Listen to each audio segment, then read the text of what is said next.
And there will never be anyone in your life who's on the same page as you with everything.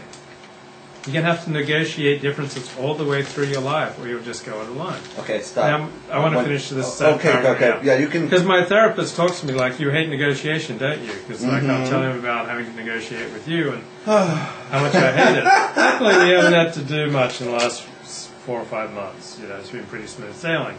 But like the first year, you know, we had to negotiate a lot of stuff, and I hated it. And I hate negotiation. It's difficult for me. And so, but the alternative is you just go through life alone. So, go ahead. You had a point you wanted to make. Right. Oh boy, there's a lot You of had things. a point you wanted to make. Yeah, there's a couple points I want to make, and I also want to read this. The first point I want to make is when you said that not everybody's always going to be on the same page. Yeah. I personally think it helps to find somebody who you're on a lot of pages with. Yeah. You're not going to be on every page with somebody. Right. Try to look like you're engaged intellectually with me. Okay. Fake it. Put on a smile and go, really, Rouse? That's very intuitive.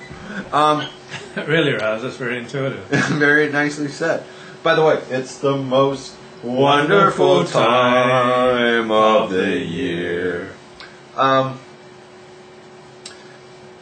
There's so many pages in the book of a couple.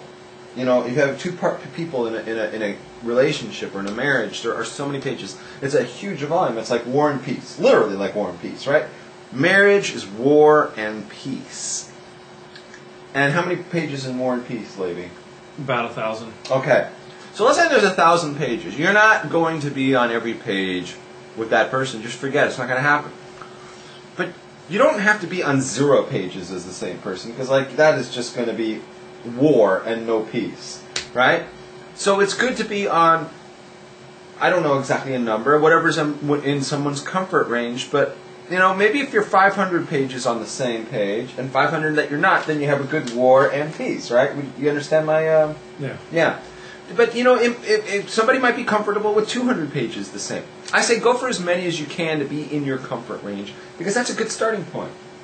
You know what I mean? Find women, or find a guy who shares your same values, your same goals, you know, shares your sense of humor, you know, can put up with your OCD, right? That's a huge one, right? They realize they're with, like, the modern-day Howard Hughes, and they're okay with it. And that's a big thing, right? Because, you know, if you have problems, right, let's say, like, you know, you're the kind of guy that when you're going to be with a woman, you're going to be thinking about all the women that you've seen naked before. You need to find a woman who's okay with that. Yeah, good luck with Oh, so her words sunk in after 2 weeks. She was right. Okay, so it's good to be on the same page with somebody, you know, as much as possible. It's good because it leads to an easier time. Now, the other point I wanted to make is, do you agree with me on that? Any comment? Yeah. Okay. The other point I wanted to make is that you mentioned that if you don't compromise at all, then you could be looking at a life of doing it alone and a life of masturbation. Right? Yeah. And I wanted to say, to you, isn't that where you're going to end up going if you're not willing to make some changes in your thinking?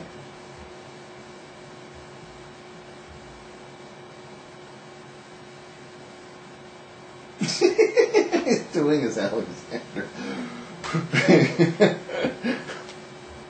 I think I'm on the right path. Yeah? So then the psychiatrist or whatever has worked well with you in the last year. I think I'm making some progress. You're making some... I'll be honest, I think that you are a lot easier to deal with this year than you were last year. Because last year, I'm going to say you were very much... At least I got the impression from dealing with you of it's going to be my way or the highway.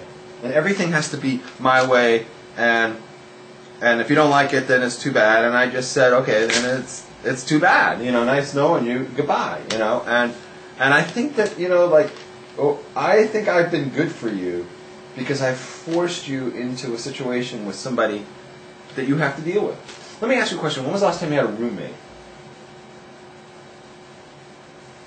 early 1997, and he was gay.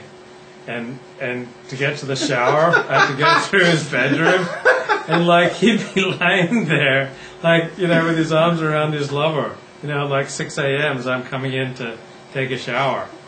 Like he'd be there, or his lover would come up to the door and knock on the door with flowers. I mean, how gay was that? And on our first night that I stayed there, he like cooked dinner and like lit candles. And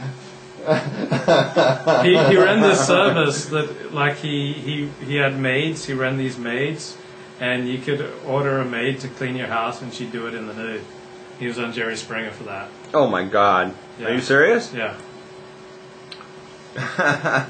But speaking of, we keep talking about a book and like being on the same page or War and Peace book. I just want to be the darkest chapter in your sexual diary, baby.